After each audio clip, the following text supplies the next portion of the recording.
got a question.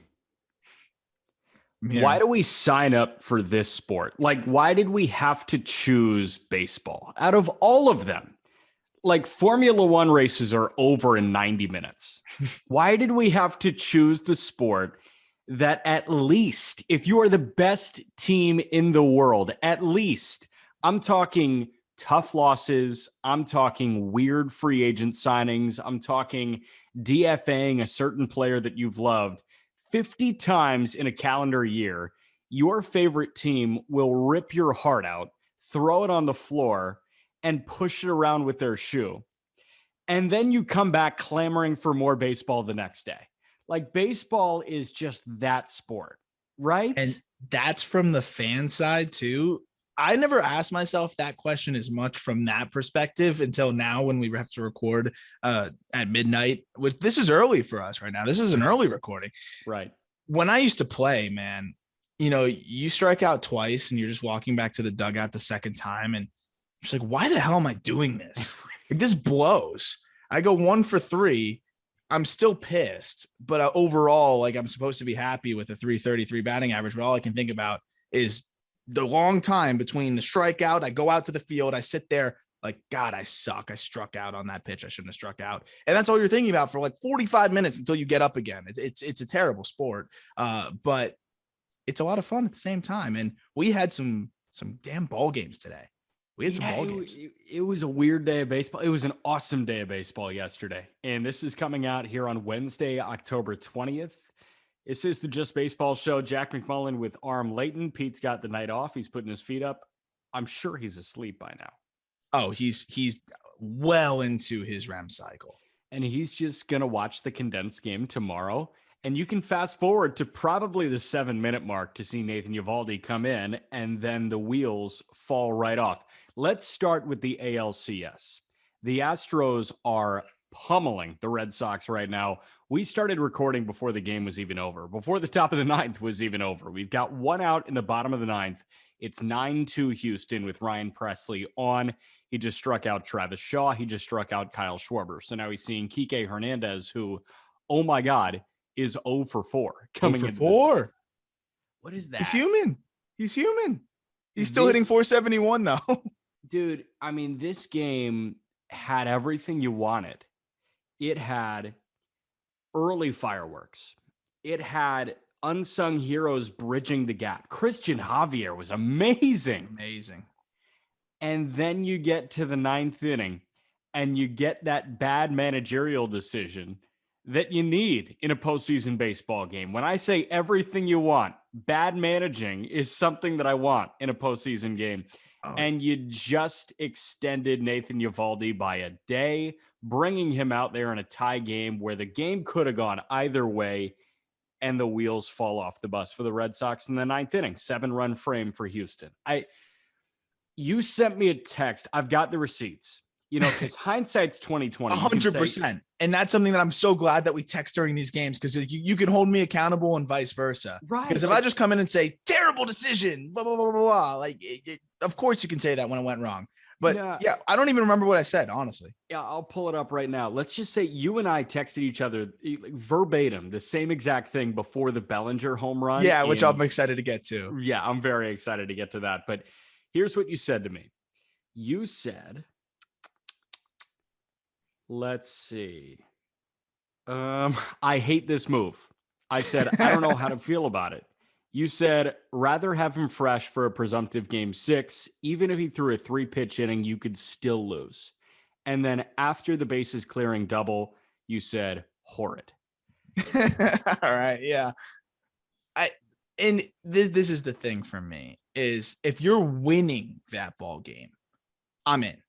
And if he blows it because you're winning, we can talk about it there, because at least in that perspective, you're saying, we need to win this game. We want to go up 3-1. We'll figure it out later in terms of who's going to throw when. That I can understand. And you'd have Eovaldi available for maybe game 6 or game 7 if it came to that, but you'd feel really good about your chances 3-1 going back to Houston, although that still is a little bit scary going back to Houston, no matter what the situation is.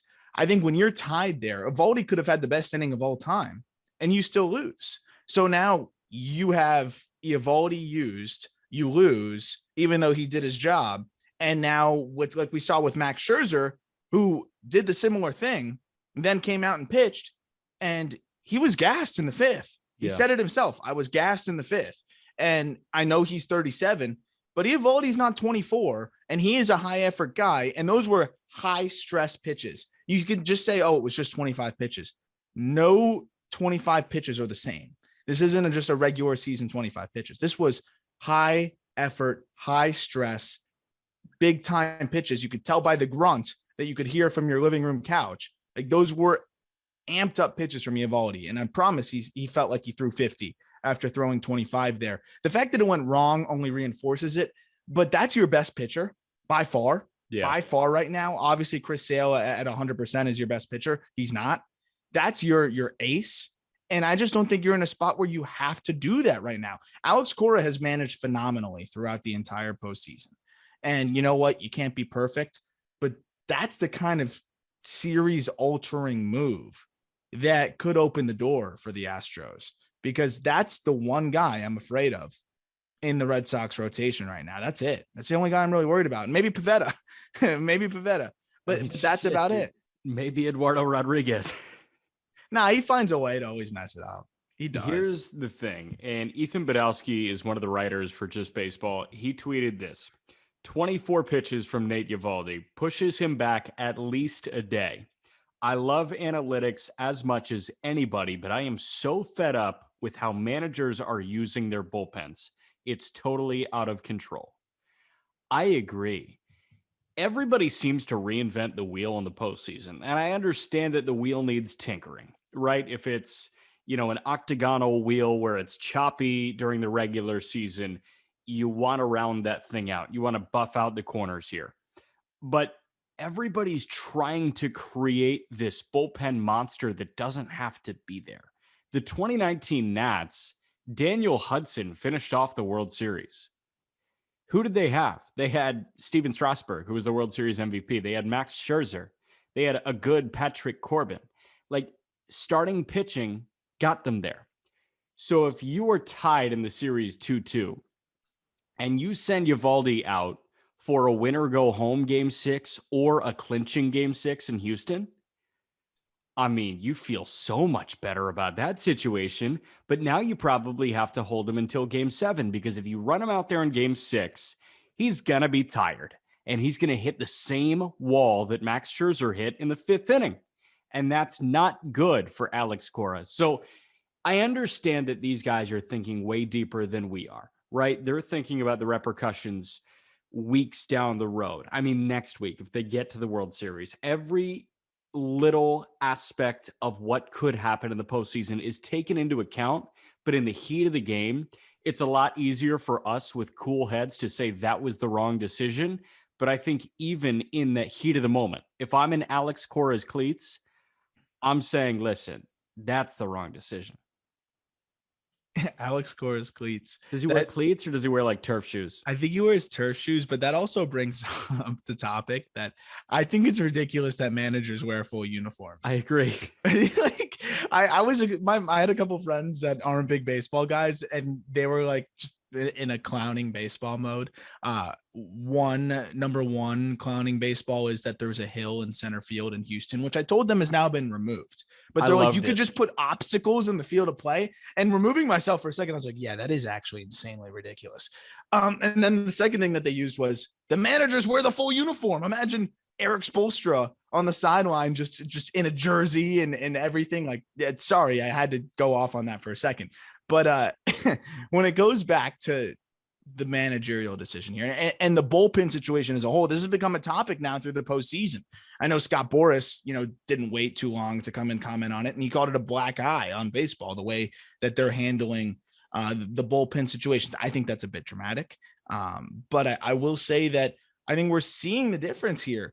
The Braves, who I know they blew it today, but that was because of one swing of the bat from Cody Bellinger, which we'll get to, against one of their more reliable relievers in Luke Jackson, who's been great all year. That's just baseball. That's just baseball. But that's literally just what the game is. It's going to happen sometimes. It's not about a managerial decision. The Braves don't have a great bullpen. it's been better down the stretch and it's been solid enough in the postseason. Snitker's going on feel.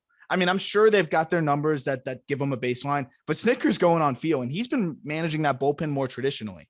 I mean, Charlie Morton walked 4 guys in the first inning, and he still ended up going deep into that ball game. I don't think any other manager in baseball lets Morton go that long. No and you shot. know what? I think that's going to still help the Braves in the long run, is that in this devastating loss, they didn't shred their entire bullpen. And I know we're going to get into, into that game more specifically in a moment, but to kind of wrap up the ALCS situation there, I just don't want to, if I'm the Red Sox, I don't want to give the Astros a window, knowing in this setup where you are going to go back to Houston for 3 games now. That whole setup the way it is, I just, or would it be 2 games now, right? It's 2-3-2. 2-3-2. 2-3-2. So you're going back for 2 games. I just don't know if I'm a big fan of going all in when you get another home game tomorrow. And at this point, it's kind of a slugfest, right? Like, that's the one advantage. I think the one ace you have in your back pocket is that you literally have an ace. Is there anyone in Houston's rotation you're really worried about right now? That anybody you don't want to face? The one guy that I'm worried about is out with forearm tightness. Yep. So, I think that's advantage Red Sox, and they somewhat diminished that advantage here. Why? Right. Why is the big question here? I'm trying to figure out why not go to another bullpen arm there? I don't have a good answer for you. I think Alex Cora knows that his bullpen is not that strong, but even then, wouldn't you rather go to a B- bullpen arm than push your ace back a day? Especially in a tie game again, because if he pitches a scoreless inning there, you're putting a lot of trust in the Red Sox scoring in the bottom of the 9th. They don't score. Now you get another decision to make. Do I send Nady Eovaldi out for the 10th? At that point, you probably do, because you're already deep into it. So now you probably, you could presumptively burn him for the rest of the series potentially. And you get lost in that. And even if you don't keep him in there, so you pull him after the 1 inning, now you used him, and you're going to still have to go to the bullpen arm you don't trust in the 10th in the same situation anyways. So what that move says to me, and I respect it based on, the magic that the Red Sox have had, it was almost buying into the magic too much, right? Like, we are definitely getting a run in the bottom of the 9th here. So if Eovaldi gives us a scoreless inning, I won't even have to worry about the 10th. I just don't know if I'm a big fan of that, because if you do go into the 10th, you're either right back to square one, except you use Eovaldi, or you're stretching Eovaldi out even more and you're burning him even further. So I just think it was just a situation where you set yourself up for failure, even if it went well. And the only way that it would have worked out was scoreless inning for Eovaldi and then a run in the bottom of the 9th. And that's not the most lock guarantee type of thing to expect there. I'd say it's more likely that it doesn't happen. There's too many other outcomes that could happen. And that's exactly what we saw. Right. Final score at Fenway on Tuesday night, 9-2. Houston got the win that went final. As we were talking about that, they kind of laid down after the 7-run top of the 9th inning. I do have 2 quick questions. They can honestly be answered with yes or no, I think, and just a quick why before we get to the NLCS that happened before Red Sox Astros. Number 1, do you feel like this was the coming back to earth game for the Red Sox offense? A little bit. Yeah, I do, because it's not to say that this offense is not one of the better offenses in baseball. When all of their guys are clicking and healthy, it's a spectacular team, but this was just not a sustainable thing that we were seeing from them. What they were doing situationally, what they were doing in the biggest spots imaginable, and the way they were able to compile up grand slam after grand slam. It's one thing to hit home runs. It's another thing to get to rack up the grand slams the way they were. There's a level of luck involved there, of your big hit coming in those spots. There's a little bit of the just clutchness that I think is in it too. Yeah. But you can only ride that wave for so long. I'm very interested to see how the Red Sox respond here, because as we've talked about, you have the one game that brings you back to earth. Fortunately, they've got another game at Fenway. If they were going back to Houston, I'd be worried, because that's just a big momentum killer. You still are in a decent spot. You still should feel good. A little bit more worried. You got to have this one tomorrow now.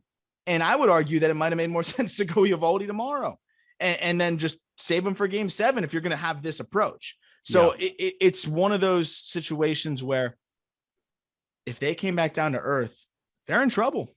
They're in big time trouble. And I think we're going to find out for sure tomorrow based on how they respond.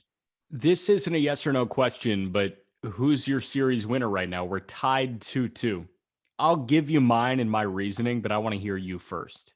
You know, it's funny because I think about it and I still feel like the Red Sox are up in the series. For whatever reason. It still feels like it's Me too. 2-1.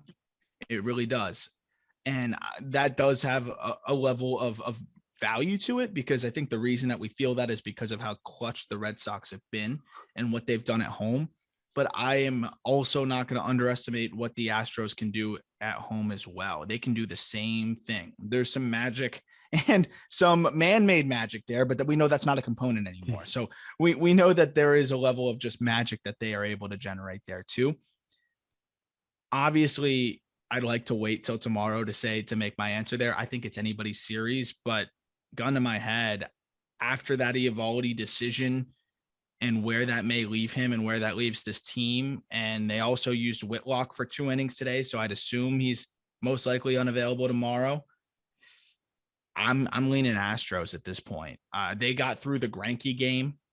It's only going to get a little bit better for them pitching wise. I do feel that way. They'll have Javier available for game 6 to stretch him out even more. I think Pivetta not going to be available for a little bit. I like the way the Astros have managed the last couple games, and I think they've put themselves in a good spot here, especially going back home for the final couple ball games after this one in Boston. They have managed the last couple of games well. Having said that, they've had to use way too many arms because their starters have sucked. Oh, they've been terrible, which is part of the reason why I feel good about the Sox outlook the Astros outlook, because the fact that you were able to survive a 20 ERA by your starting pitchers, and now all of a sudden it's 2-2, it can't get much worse than that. So I'm looking at it the other way. You're using everybody. I mean, you've emptied that bullpen time and time again already, and you're only 4 games in. You have 3 more possible games to play, and everybody's just going to be tired as hell. How do you get through game 5? How do you get through game 6 when you get back to Houston? I think you can pace it out if you're Dusty Baker and have some rested guys for a game 7 if you get there. But 5 and 6 are going to be hard. 5 is going to be nearly impossible tonight after no off day. You're just jumping right back into it. And Zach Greinke can't get you out of the, second inning? He came out after an inning and a third. Yeah. You know, I think the starting pitching is going to get better. Luis Garcia, Framber Valdez, they're going to put together better starts. But everybody's been used. And because of that, I'm going to say that the Red Sox tap back into this offense and they're still going to win the series. So that's my thought. I could see either happening. And I just have a weird feeling because I was expecting Valdez to shove. He seemed like that antithesis of the Red Sox, given that he gets the ground balls, and the Red Sox are a team that looks to do damage with homers. And the way that Valdez pitches is typically guys that the Red Sox have struggled against. And now Valdez has a chance to come back and improve after a rocky start the first time out and try to catch this Red Sox team slowing down a little bit. I think he could do it. On the flip side, if Eovaldi shows that he's a playoff stud, he's a guy that takes his game to another level. I know he didn't have it tonight. Not everybody can come out of the bullpen as a starter. If he takes his game to the next level like he always does and shoves, it's back to advantage Red Sox. It's one of those situations where I think the difference in this series could be one starting pitcher not sucking. That's simple. One starting pitcher gives you 5+ of 1-run ball. You're in the driver's seat now. Like that's how much it's been pieced together. It's like both teams are trying to piece together this complex puzzle, and they're using every little piece they can.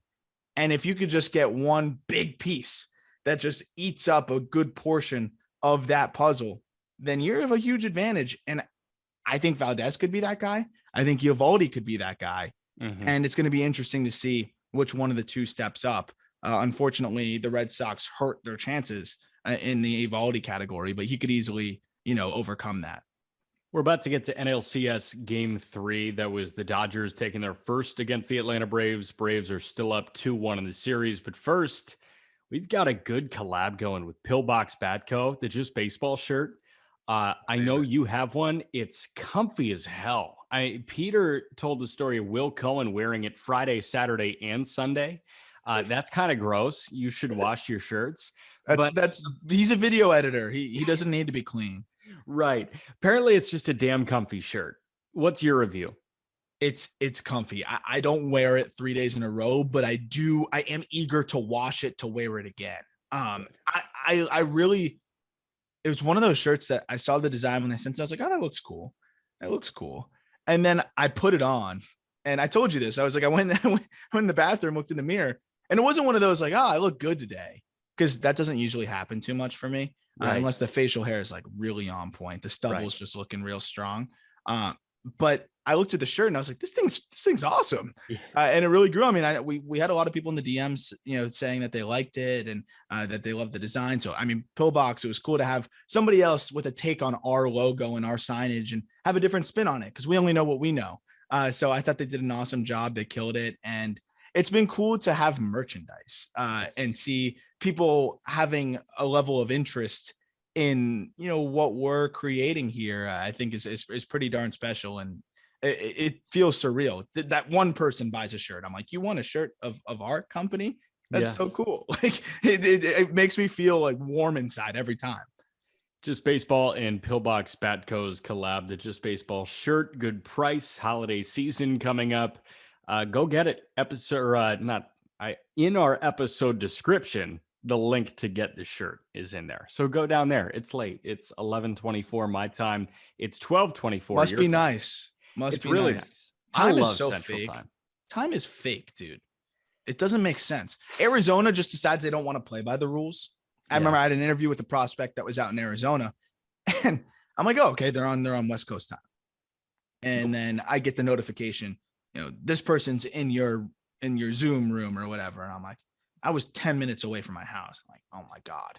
So it was like technical difficulties, fly home, get home and run in there. And that's when I was like, oh yeah, Arizona decides to be 2 hours different, but then everybody else can be 3 hours different. You can decide to whether you want to opt in to the fabricated time management that we make. Yeah. That Indiana blows my freaking mind. Indiana was doing that for a little bit too. This series jumped 3 hours back. It was Eastern time zone to West Coast time. It went from Truist Park to Dodger Stadium, and the Dodgers got their win because of Cody frickin' Bellinger. I mean, the guy that looked like shit during the 2021 regular season. I know he was dealing with injuries, but I mean, he was full-blown bad. And he goes and gets a neck-high pitch and sends it out to tie the game in the 8th inning. We were texting back and forth during that at-bat. I mean, I texted you. Let me pull up our thread again. This was the craziest, honestly. This was one of the cooler live text situations we've had during the game. Because this is hilarious. We both just had this little feeling, this little tingling inside. I think that it was going to happen. At 7:52, I said, if Bellinger does this, I swear to God. You immediately responded, I just said the same thing verbatim. I'll lose my shit.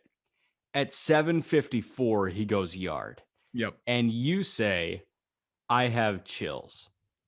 I really got chills there. I really did, because for somebody, I never played professional baseball, but I played baseball. But I also have friends that play professional baseball and friends that have played in the major leagues. And I've seen first, up close, how daunting and mentally taxing it can be to be in a slump in this game that we love, but how much it can take the joy out of it. And I can promise you, Cody Bellinger didn't have a ton of fun playing baseball this year. There's no way. It hurt half the time when he played. The other half, even when he didn't feel pain, presumably if he didn't feel pain all the time, I think he was playing through a lot of stuff. He was a warrior because he brought so much value on the defensive side. But when you're struggling like he did, it's just not fun. It's not fun. Sucking at anything is not fun, especially after you win an MVP. And I thought he handled everything throughout the season with grace, but you know that everybody's saying this guy's garbage now. That what happened? We were clowning him, and Yeah. of course, like we're guilty of it too. It comes with the territory, right? And he never snapped at anybody or hit a breaking point or, made excuses, mentioned injuries. He said, I'm an MVP, leave me alone, blah, blah, blah. He just kept his head down and kept going.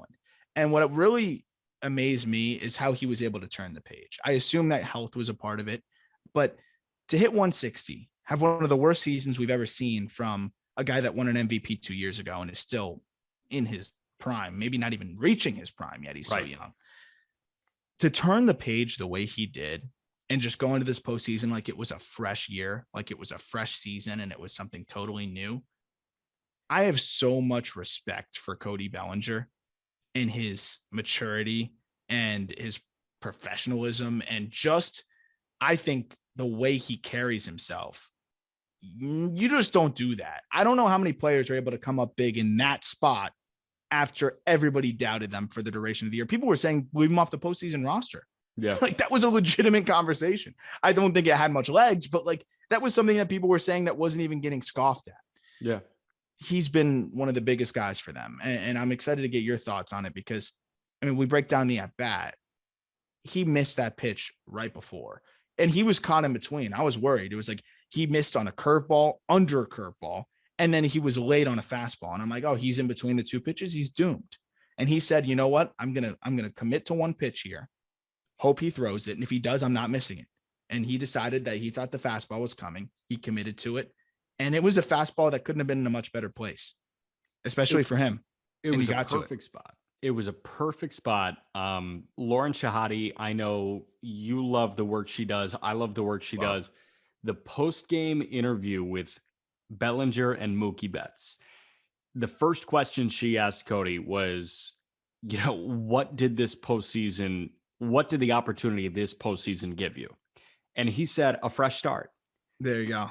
Right? It's that idea that you can wipe it all clean and you can get back to postseason performer Cody Bellinger, because I'm sure a lot of people remember the first impression of Cody Bellinger in the postseason was not a good one. It was in 2019. It wasn't a good one. He struggled mightily. And then in 2020, he came through with a couple of big home runs, some big catches, and then that changed the narrative on him as a postseason performer a little bit. And then he sucked this regular season. And the ability to wash that all away and hammer, I think it was 97 from Luke Jackson, well above the zone. If you're going to get a guy to commit to a neck-high fastball, nobody's hitting that pitch out. Mike Petriello took a screen grab of where that pitch was on K-zone on Savant, and he said something along the lines of, how does anybody hit this out of the ballpark? And the only way you hit it out of the ballpark is if you are 100% sure that you are offering it a fastball if you see one. And that's what he did. He committed to it. He took a gamble. It's like a goalkeeper diving the right way in penalty kicks in a soccer match. Like, that is what Bellinger did, and it worked for him. Here's my thought on the ability to wipe it clean. You and I wouldn't say we clown a lot of guys. We do clown people sometimes, but our job, what we are paid to do, is put a critical eye to athletes' performance, right? Regardless of whether they get paid to do it or they're at the collegiate level, we put athletes under the microscope. Because if you are an athlete, you sign up to get critiqued. You make enough money. You get not you make enough money, but the reason you make as much money as you do, part of it is because you are going to be under the microscope at all times. That's kind of our problem too, right? When we put something out and we're wrong, we hear it. I'm not trying to compare us to Cody Bellinger whatsoever, but when you sign up for something in the public sphere and you have this dream job and you do something you truly want to do, it's not all flowers and rainbows. you're going to have to run into the shit sometimes. And Cody Bellinger ran into the shit, and he came out of it a stronger baseball player, I think. I love that you finished it with that statement, because that's something that I will 100% apply moving forward, which is Cody Bellinger is always going to be a streaky hitter. I think he's going to have, on a macro scale, when you look at a season cumulatively moving forward, he'll have great years. But I do think that you're going to have stretches just the way he is. There's so many moving parts to his swing. There's a lot of things that have to be timed up, that when he's off, he's going to have bad months or bad weeks or whatever it is. But I have this confidence now that when he's going bad, and even if it looks terrible, that he's going to be able to get through it, because he has what it takes between the ears. And that's something that as a prospect analyst too, and that's what I spend so much of my time doing, it is really hard to be able to gauge that kind of thing. Obviously, I can't read minds, but I can get an idea, especially just on the little things, the way that they are able to turn around from a slump, and the way they're able to maybe not let things pile up on them, or vice versa. I think you can see that. And when I see Cody Bellinger in a slump moving forward, I'm going to have a level of comfort knowing that this guy has been through some of the worst stretches that you can imagine. I don't think he's ever going to have a stretch worse than what we saw this past year. It's just not possible. And he already has flipped the page and come through with one of the biggest hits, I would argue, in the last 20 years in Dodgers baseball. Absolutely. Because you can say what you want about them winning the World Series last year, and I'm not trying to take it away from them, but there's a level, at least to me and to some of the players I've talked to, where they're like, yes, you won the World Series, and that is a real victory, but you still want to show that you can do it on a 162 in a full postseason. And you want to show that you can really do it, especially as a Dodgers team that has been known to choke and been known to just come up short. Yep. I'm sure they want to show that they can do it on a full season scale in a normal situation. They lose that, they're down 3-0. I wouldn't say it's impossible, but it's pretty darn close. And that's why I think that's got to be one of the biggest hits we've seen from Cody Bellinger from the Dodgers. From a Dodger. Yeah. In decades. Yeah. I think it's funny because you talk about what Belly has between the ears, and I think he's got it to almost a fault, because everybody thinks he's a stoner. Like, I really just think he's just calm, collected, knows exactly what he is. Exactly. You know, they talk about guys that are like almost too smart. You're overthinking it in the box. I'm not saying Cody Bellinger isn't smart, but sometimes there's people that are able to just simplify things. Yeah. He obviously was smart in that at bat, because like we talked about, he knew that he had to commit to one pitch there, commit to his zone, and hope that it was there. And it was. And if it is there, you can't miss it, because you're not going to guess right twice. Odds are stacked against you, and he didn't miss it. There's a level of Cody Bellinger, this calm, cool, and collected. And I think that's why people think he's like a stoner high guy all the time. His eyes don't help either. He's always got like he's got the sleepy eyes. Right. But that's definitely, there's a level of calm to him. You don't see him, really snap his bat on his leg and lose his shit and go nuts and whatever. He's even keel. And whether it's because of the devil's lettuce or not, I think it's so funny when people call it that. It's what it represents more so. And it's that level of calm that I think allows him to survive the ebbs and flows that come in a baseball season, especially when you're as streaky as he is. That hit fired me up. It made me so happy. I have no attachment to the Dodgers. I have no attachment to Cody Bellinger. Baseball is better when Cody Bellinger is good. People who don't follow baseball closely know who Cody Bellinger is. And it's because he's a cool guy. He's a good looking dude that plays the game hard, that plays the game well. He's marketable. And won an MVP at a very young age in LA. Yeah. Those are the guys you need to do well. Yes. And he could be very good for baseball moving forward. And who knows, could sign a pretty big deal with a local dispensary.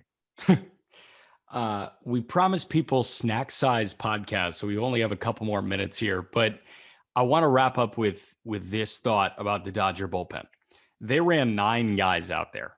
There was a lot of hands-on from Dave Roberts, and I don't like it a lot.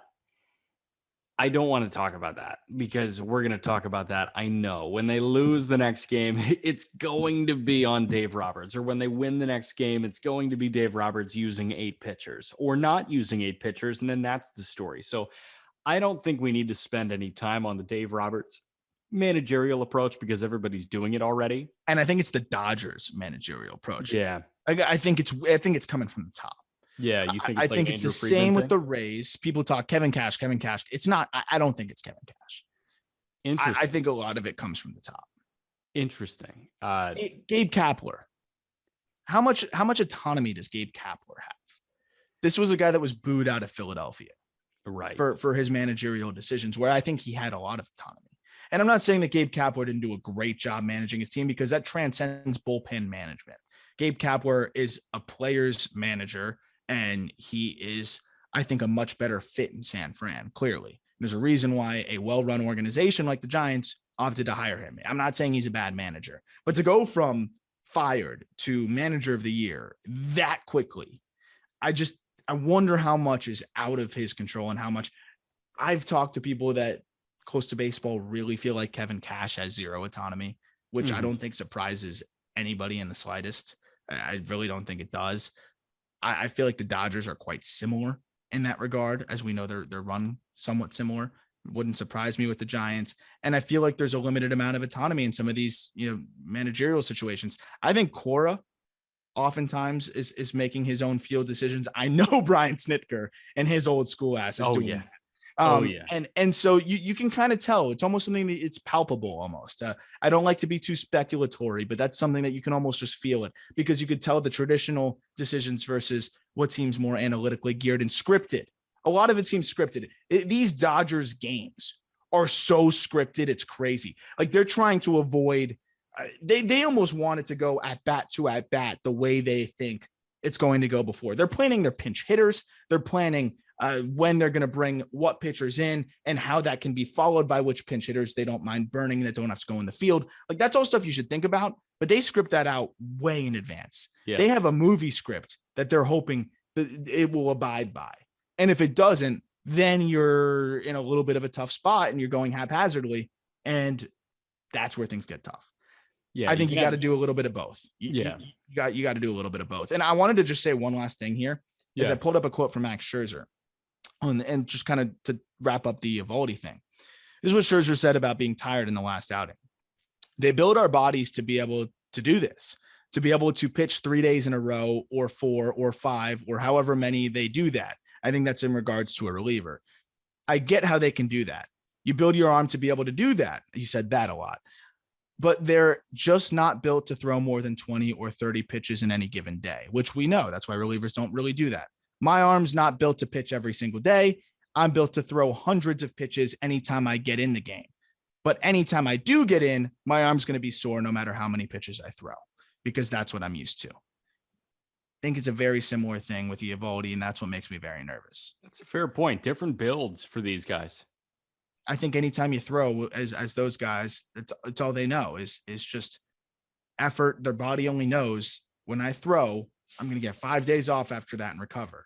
It goes into like the lactic acid in your muscles, and like, it's crazy biological stuff. Like, just don't throw Eovaldi before throwing him again. Eat a banana, go on a run, and nut up. Yeah, tough it out, Nate.